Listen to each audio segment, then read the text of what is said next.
नमस्कार, मेरा नाम अनुराधा गुलेरिया है। मैं आपकी हिंदी की अध्यापिका हूँ। आज मैं आपको करवाने जा रही हूँ वर्णमाला। वर्णमाला क्या है, इसके प्रकार क्या हैं। अगर आपको मेरा वीडियो पसंद आता है तो आप इसको ज़रूर लाइक और शेयर करें और हमारे स्कूल के YouTube चैनल को सब्सक्राइब करें। तो अभी मैं आपको शुरू करती हूँ वर्णमाला।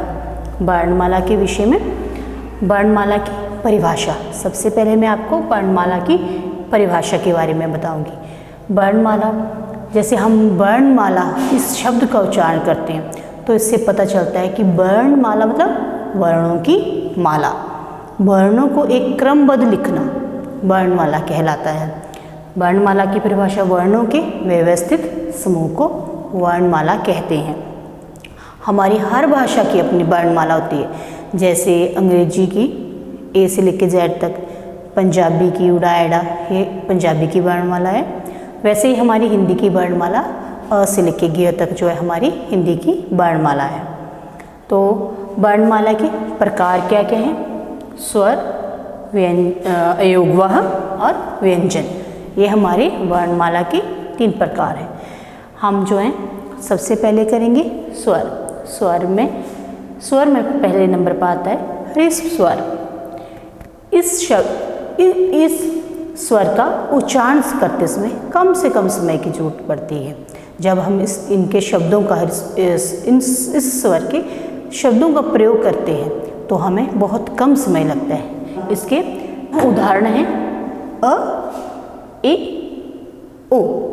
ये जो है ह्रस्व स्वर की श्रेणी में आते हैं। आगे आता है दीर्घ स्वर। इसमें जो है जब हम इस स्वर का प्रयोग करते हैं तो इसमें ज़्यादा से ज़्यादा समय की आवश्यकता होती है।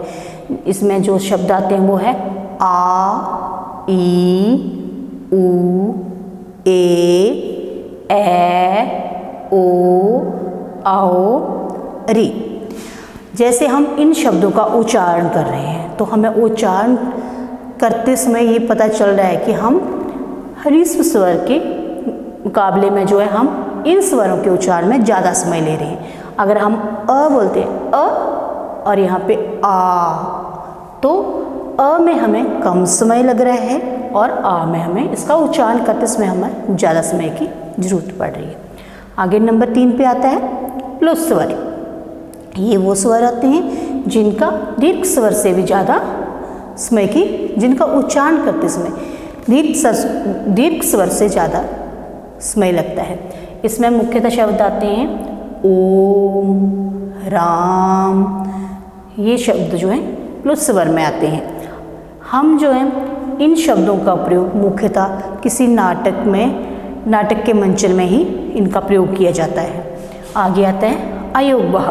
अयोगवाह क्या है? इसमें जो है अनुस्वार, विसर्ग और अर्धस्वर आते हैं। अनुस्वार क्या है? अनुस्वार में जब हम अनुस्वार की मात्रा के वाले शब्द प्रयोग करते हैं तो उनकी ध्वनि जो है हमारे नाक से निकलती है। यहाँ पे अनुस्वार क्या है? अंग। तो हम अंग का उच्चारण कर रहे हैं तो हमारी ध्वनि नाक से। आप इसका उच्चारण करके, जब आप इसका उच्चारण करेंगे तो आपको इससे खुद ही पता चल जाएगा। अंग, इससे जो इसकी मात्रा के शब्द बनते हैं रंग, संग और भी, जैसे कंचन, पतंग। तो हम जब पतंग शब्द बोल रहे हैं तो जो आवाज़ है वो ध्वनि जो है वो हमारे नाक से होके गुजर रही है। आगे आता है विसर्ग। विसर्ग में अह जो है विसर्ग की श्रेणी में आता है। इसकी मात्रा का जब हम प्रयोग करते हैं, अह की मात्रा का जब हम प्रयोग करते हैं तो इसकी जो ध्वनि हमारे मुंह से आती है। ठीक है, जब हम इसको अह शब्द बोल रहे हैं तो इसकी ध्वनि हमारे मुंह से आ रही है। इसका एक मात्रा हमने इन शब्दों पे प्रयोग की है, जैसे स्वतः, प्रातः। ये इसकी मात्रा का प्रयोग इन शब्दों के साथ हुआ है। आगे आता है अर्धस्वर। अर्धस्वर वे स्वर हैं जिनका उच्चारण हम जब इन शब्दों का उच्चारण करते हैं तो आधा ही स्वर जो है हमारे जो है उच्चारण में आता है। इसमें जो है य, व। तो हम जैसे यज्ञ, तो हम य के शब्द का जो उच्चारण बहुत कम आ रहा है, बहुत आधा स्वर उसका हमें आ रहा है। आगे है व, तो व से वन स्वर, अयोग वह, यहाँ पे भी हमने कई शब्द यूज़ किए हैं व वाले, तो ये अर्ध स्वर कहलाते हैं य और व। आगे हमारे आते हैं व्यंजन। व्यंजन क्या है? व्यंजन वे वर्ण हैं जिनका प्रयोग हम स्वरों की सहायता से करते हैं।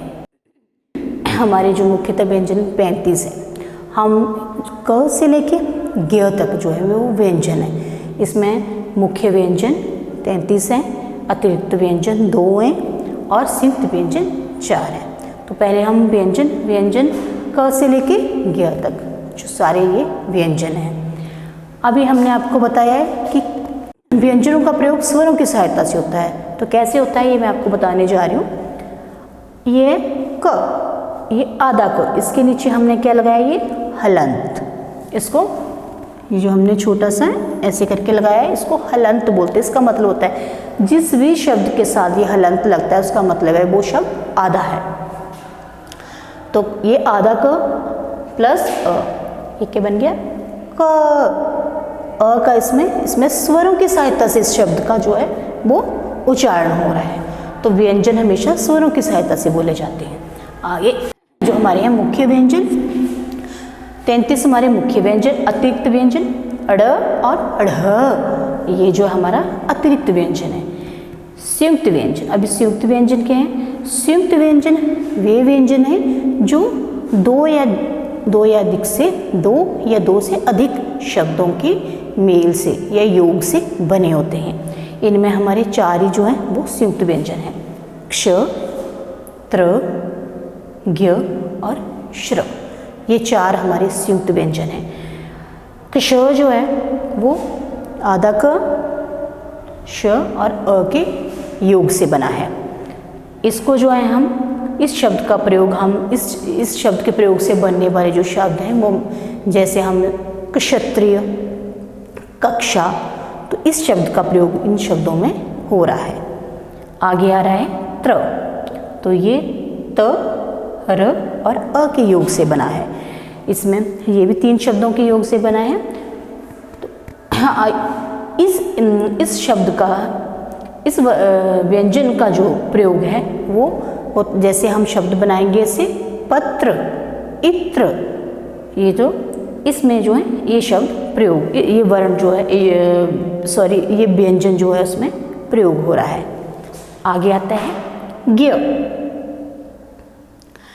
ज्ञ में जो है ज, आधा ज, अण और अ का प्रयोग होता है। ये इन 3 शब्दों के मेल से बना है। तो ज्ञ के व्यंजन के योग से जो ज्ञ व्यंजन से जो शब्द बनते हैं, जैसे यज्ञ, आगे आ जाता है ज्ञानी, जो है वो इसमें इस व्यंजन का प्रयोग हुआ है। आगे आता है श्र जो है वो श, र और अ के मेल से बना है। इसमें श्रमिक, श्रम, ये शब्द इस व्यंजन के प्रयोग से बनते हैं। तो ये थी हमारी वर्णमाला, उसके प्रकार। तो वर्णमाला वर्णों के व्यवस्थित समूह को वर्णमाला कहते हैं।